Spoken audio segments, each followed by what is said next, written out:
Savitri silks చేనేత వస్త్రాల అద్భుత ప్రపంచం. సంప్రదాయం స్టైల్ ఒకే చోట.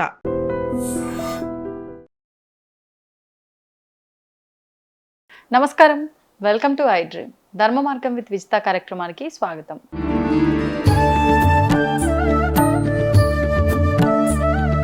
ప్రస్తుతం మనతో పాటు ఉన్నారు ప్రముఖ ఆధ్యాత్మికవేత్త శ్రీమతి బట్టిప్రోలు విజయలక్ష్మి గారు. ఇప్పుడు అమ్మతో మాట్లాడి మరిన్ని విషయాలు తెలుసుకుందాం.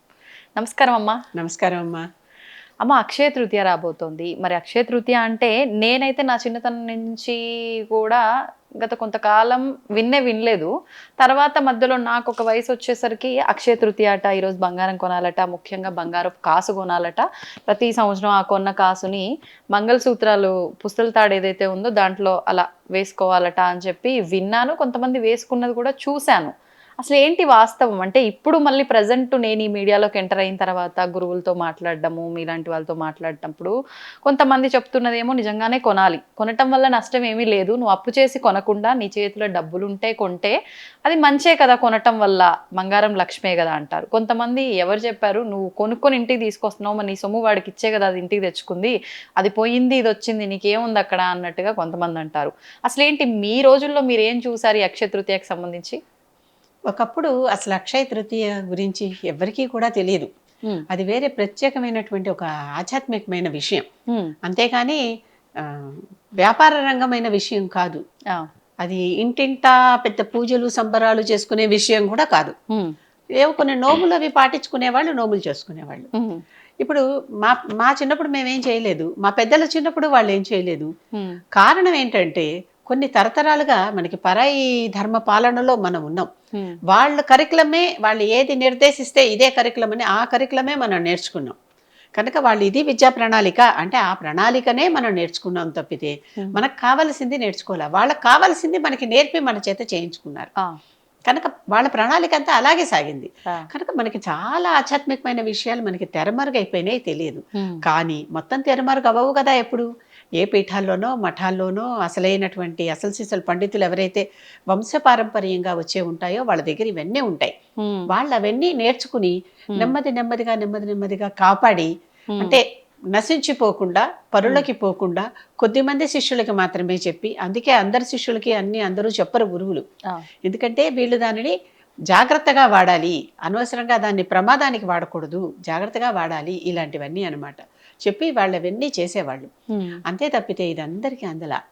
మా నాన్నగారు ఒక వేదం నేర్పేవారు.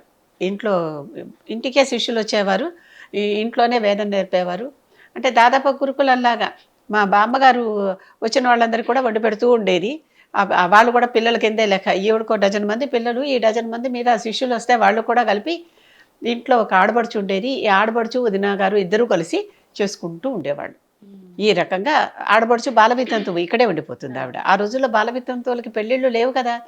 వీళ్ళిద్దరూ కలిసి ఇంటిలో పాది ఇంతమందిని పోషిస్తూ వాళ్ళని చూస్తూ ఉండేవాళ్ళు. ఆ రకంగా జరిగిందే తప్పితే ఎవ్వరూ కూడా ఎప్పుడు ఈ రకంగా అక్షయ తృతీయలు చేసుకోవటం మా బామ్మ తరంలో నేను వినలేదు, మా అమ్మమ్మ దగ్గర నుంచి వినలేదు, మా అమ్మ కానీ మా అత్తగారు కానీ ఎవ్వరూ చేయలేదు, నేను చేయటం లేదు. కాకపోతే అక్షయ తృతీయ అనేది చాలా వెరీ ఇంపార్టెంట్ ఆధ్యాత్మిక విషయం. గమనించి చూస్తే అక్షయ తృతీయ నాడే మనకి ఇప్పుడు కూడా ఈ రోజు కూడా జరుగుతుంది. అది మనకి సింహాచలంలో చందనం పూస్తారు కదా ఆయనకి. ఆ రోజు చందనోత్సవం చేస్తారు ఆయనకి. సంవత్సరానికి 3 సార్లు ఎన్నిసార్లు చేస్తారు కదా. ఆ చందనం, పాత చందనం ఒలిచి ఈ చందనం రాయటం కూడా కొన్నాళ్ళ ముందర నుంచి తీస్తూ ఉంటారు. ఎండాకాలం వచ్చేస్తుంది, చందనం ఎంత అవసరం కనుక ఆయనకి చందనం పూస్తారు. ఆ చందనోత్సవం జరిగే సమయం ఆ రోజు అక్షయ తృతీయ. ఓకే, అంటే బంగారం ఇదంతా సంబంధం లేదు, జస్ట్ ఇవి బిజినెస్ వాళ్ళు పెట్టారు. అక్షయంగా ఉంటుంది, ఏం చేసినా పుణ్యం చేసుకుంటే అక్షయంగా ఉంటుంది అనే ఉద్దేశంతో ఆధ్యాత్మిక విషయాల్లో చెప్తే, గొప్ప గొప్ప విషయాలు అక్షయంగా ఉండటానికి జరుగుతాయని చెప్తే, బంగారం కూడా అక్షయంగా ఉంటుంది మీరు కొనుక్కోండి అని వ్యాపారస్తులు మొదలుపెట్టారు. ఇప్పుడు బంగారం వ్యాపారి ఈ మాట చెప్పాడు, రేపు ఇంకెవరో వ్యాపారి నా దగ్గర ఇది కొనండి మీకు అక్షయంగా ఉంటుంది అంటాడు. బియ్యం కూడా మనకు అక్షయంగా కావాలి కదా. రేపు ఏ ధాన్యం వ్యాపారం ఈ మాట చెప్పొచ్చు, అవును ఎందుకంటే అది కూడా చాలా అవసరం, బంగారం కంటే అదే ఎక్కువ అవసరం కదా. అవును కనుక ఈ రకంగా కనుక వీళ్ళు వాళ్ళు బతకాలి కదా, సమాజంలో అందరూ బతకాలిగా. చెప్పాను కదా, కమ్మరి కుమ్మరి కంసాలి అందరూ బతకాలి కదా. కనుక వీళ్ళందరూ బతకాలి కనుక వాళ్ళు బతకాలి, వాళ్ళ వ్యాపారం వాళ్ళు చేసుకుంటున్నారు అంతే. అవును ఒరిస్సాలో పూరి జగన్నాథుడికి ఆ రోజు చందనోత్సవం చేస్తారు. ఉత్సవ విగ్రహాలను ఒరిస్సాలో కంటే అసలైన దారు విగ్రహాలనే ఊరేగిస్తారు రథోత్సవం నాడు, తెలుసు కదా. అవును ఆషాఢ మాసంలో వస్తుంది. దీనికి మాత్రం ఈ చందనోత్సవం నాడు చక్కగా ఆయనకి చందనం పూసి బయటికి తీసుకొచ్చి నదిలో విహరింపజేస్తారు. అంటే ఏంటి, ఎండాకాలం వస్తుంది, చల్లగా చందనం పూసి ఉత్సవ విగ్రహాలకి నీటి మీద గాలిలో విహరింపజేస్తారనమాట. ఎంత బాగుంటుంది ఇలాంటివన్నీ. ఇవన్నీ వదిలేసి బంగారం వెనకాల పడుతున్నారు. అసలు జరిగేటటువంటి కార్యక్రమం ఇది. ఈ అక్షయ తృతీయ నుంచే మొదలుపెట్టి ఉత్తరాఖండ్లో చార్ధామ్ అంటామే, హిమాలయ పరిక్రమ.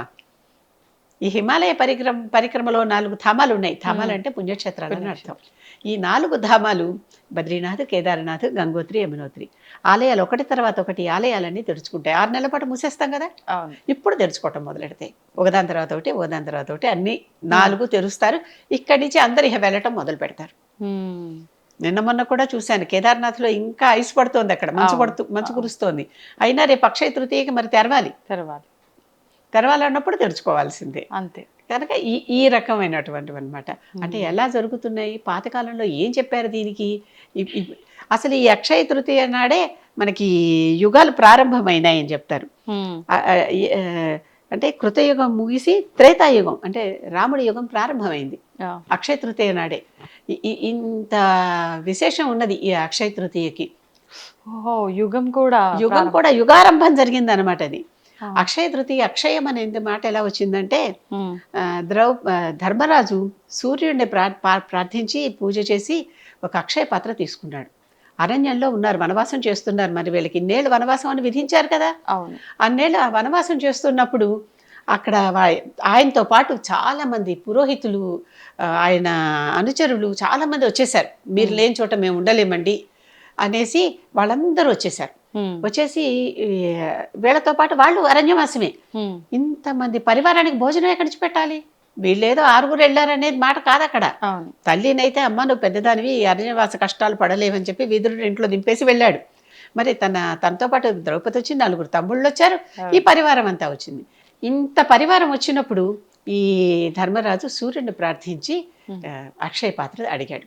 అక్షయ పాత్రలో ఏంటి, మనం కోరిన ఆహార పదార్థం వస్తుంది. ఎంతమంది కావాలంటే అంతమందికి వస్తుంది, ఎంతసేపైనా వస్తుంది. కానీ ఒకసారి తినేసి కడిగేశాక ఇక రాదు. ఆ రోజుల్లో అంతా వనవాసంలో ఉన్నారు కనుక, దీక్ష కనుక ఒంటిపూట భోజనాలే. కనుక ఆ ఒంటిపూట భోజనాలకి సరిపడా అంతమంది పరివారం తినేదాకా ఈ అక్షయ పాత్ర అందరికీ ఆహారాన్ని సమకూర్చేది. దుర్యోధనుడు ఒకసారి దుర్వాసుని పంపించాడు పరీక్ష చేయమని వీళ్ళని.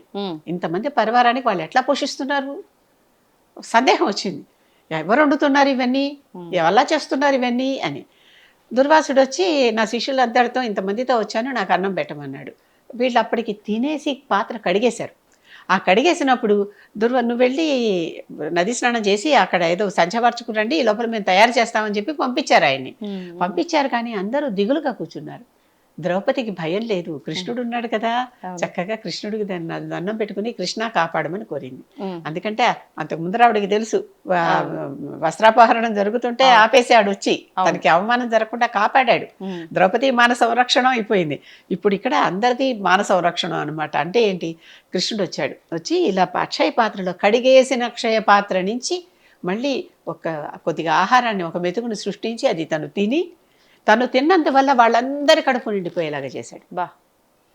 వాళ్ళ భుక్తాయాసంతో అక్కడ నది ఒడ్డున పడి దొర్లుతూ మేము రాలేము, మేము తెల్లేము, మా కడుపులు నిండిపోయాయి అని చెప్పారు. అది అంటే అక్షయ పాత్ర అంటే అక్షయంగా ఉండేటటువంటిది, ఇక రాదు అన్న దాంట్లోంచి కూడా సృష్టించి ఇచ్చినట్టు. ఈ కాలంలో లేవా అమ్మ అక్షయ పాత్రలు? ఉంటే బాగుండు కదా. అప్పుడు ఆ మనుషులందరూ సోమరుగా ఉంటారు. సోమరు అడవిలో ఉన్నారు, వాళ్ళకి ఏ సంబారాలు అందవు. అందుకని అక్షయ పాత్ర కావాలి. కానీ ఇప్పుడు శుభ్రంగా, అలాగే హిమాలయాల్లో స్నానం చేయకుండా ఋషులు నెలలు తపస్సు చేసుకుంటున్నారు కదా. అంటే ఇక్కడ మనం స్నానం చేయకుండా ఉంటే కంపు కొడతాం. అక్కడ వాళ్ళకి మంచులో కంపు కొట్టరు, మంచులో నీళ్లు లేవు, వ్యవస్థ లేదు కనుక చేయటం లేదు.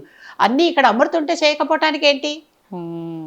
అవును, ఎడారి వాళ్ళు నీళ్లు లేవు కనుక స్నానం చేయకుండా అత్తర్లు జల్లుకుంటారు. ఇక్కడ శుభ్రంగా అన్నీ ఉంటే ఇక్కడ స్నానం చేయకుండా ఇక్కడ అత్తర్లు జల్లుకోవటం ఎందుకు? అదే కదా, బద్ధకం కదా. బద్ధకం కాదు, ఎక్కడికక్కడ అక్కడ ఏమన్నా మనకు సులువు ఒకటి ఉంటే తీసేసుకుని మనం వాడేసుకుందామా, తప్పించేసుకుందామా, అదే కదా. కనుక అక్షయ పాత్రలు నిజంగానే ఇప్పుడు ఉంటే అసలు జనం ఇలా ఉంటారా? ఎవరు కష్టానికి ఉల్లంచరు. అందరికీ ముందర కావాల్సింది ఫుడ్డే కదా. ఫుడ్డే, రోటీ కప్పుడా మకాల్లో రోటీనే ఫస్ట్, అంతే, తినేసి తినేసి ఊరుకుంటారు. సో ఇలాంటివన్నీ. అంతేకాకుండా అక్షయ తృతీయ నాడే సుధాముడు కుచేలుడు, యాక్చువల్లీ అంటే చిరిగిపోయిన వస్త్రాలు ఉన్న కుచేలుడు వచ్చి కృష్ణుడికి అటుకులు తినిపించి సకల సంపదలు పొందాడు. అక్షయ తృతీయ ఎంత అక్షయంగా ఆయనకి సంపదనిచ్చిందో ఆలోచించాడు. అది మనం కొనుక్కుంటే వచ్చేది కాదు, ఒక ధర్మ కార్యం చేస్తే ఆ ధర్మ కార్యం వలన మనకి సిద్ధించేది. భగవంతుడిని ప్రార్థిస్తే ఒక ధర్మ కార్యం వల్ల అది మనకి సిద్ధించేది. అంతేనా.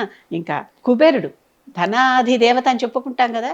ఈ కుబేరుడు అక్షయ తృతీయ నాడు ప్రత్యేకంగా ఈశ్వరుణ్ణి అర్చించి ఈశ్వర కృప పొంది ట్రెజరర్ అయ్యాడు. ఈశ్వరుడు ఐశ్వర్యం ఈశ్వరాది ఇచ్చేతనే, అసలు ఐశ్వర్యానికి హెడ్ ఈశ్వరుడు. ఆ ట్రెజరర్ పోస్టు ఈయనకి దక్కడానికి కారణం, ధనాధిపతి అవటానికి కారణం ఆయన ఈశ్వరుడికి చేసిన పూజ. ఈ రోజునే ఆయన్ని కుబేరుడు ని అనుగ్రహించి ఆయన్ని ధనాధిపతిగా డెసిగ్నేట్ చేశాడు ఈశ్వరుడు. అక్షయ తృతీయ అంటే ఎలాంటి గొప్ప గొప్ప విశేషాలు వస్తున్నాయో చూడండి. అంతేకాదు ఈ అక్షయ తృతీయ నాడే విఘ్నేశ్వరుడు వ్యాసుడు కలిసి భారతం రచించడం మొదలు పెట్టారని ఒక నమ్మకం. అంటే వీళ్ళిద్దరి మధ్య ఒక ఒడంబడిక ఉంది కదా. వ్యాసుడేమో నేను చెప్పినట్టుగా చకచకా నువ్వు రాసేయాలి. విఘ్నేశ్వరుడు ఏమన్నాడు, అర్థం చేసుకోకుండా చెప్పడానికి వీల్లేదు, మళ్ళీ పొరపడి తప్పు దిద్దుకోవటానికి వీల్లేదు, అంత కరెక్ట్గా నువ్వు చెప్పాలి. అంటే ఆ మొత్తం ఫ్రేమింగ్ ఆఫ్ ది శ్లోకం చేసుకుని మనసులో చెప్పాలి. చెబితే ఈయన ఆగకుండా రాయాలి. ఆగుతుంటే గంటం విరిగిపోయిందట మధ్యలో. విరిగిపోతే తొండాన్ని ఇవి ఉన్నాయి కదా దంతాలు, ఏకదంతం ఆయన ఒక దంతాన్ని గబుక్కుని ఎరగొట్టి అందుకే ఏకదంతుడయ్యాడు. దాంతో రాయటం మొదలు పెట్టాట. అది గంటంగా అక్షయ తృతీయ నాడు మహాభారతం రాయటం మొదలు పెట్టిన రోజు. అంతేకాదు అక్షయ తృతీయ నాడు పరశురాముడు ఈ రోజునే పుట్టాడు రేణుకా దంపతులకి. జమదగ్ని రేణుకలకి పరశురాముడు ఈ రోజు పుట్టాడు అని అదొక నమ్మకం. ఎన్ని ఉన్నాయో చూడండి. అక్షయ తృతీయని చుట్టుముట్టి అక్షయ తృతీయ చుట్టూ అల్లుకున్నటువంటి మన పురాణ గాథలు, పురాణ విశేషాలు, ఆధ్యాత్మిక విశేషాలు. అంతేకాదు ఈనాటికి కూడా తీజ్ అని ఒక ఫెస్టివల్ చేసుకుంటారు, ఒక నోము లాంటిది చేసుకుంటారు ఉత్తర భారతదేశంలో. ఉత్తరం ఈస్ట్లో కూడా చేసుకుంటారు, నార్త్ అటువైపు అంతా చేసుకుంటారు అనమాట. మన దగ్గర తక్కువ ఈ తీజ్ అనేది. ఇక్కడ కూడా ఆ దేశం వాళ్ళు, ఆ ప్రాంతం వాళ్ళు ఇక్కడ ఉంటే ఇక్కడ కూడా వాళ్ళు తీజ్ చేసుకుంటారు. తీజ్ అంటే తదియా తృతీయ ఒకటే కదా.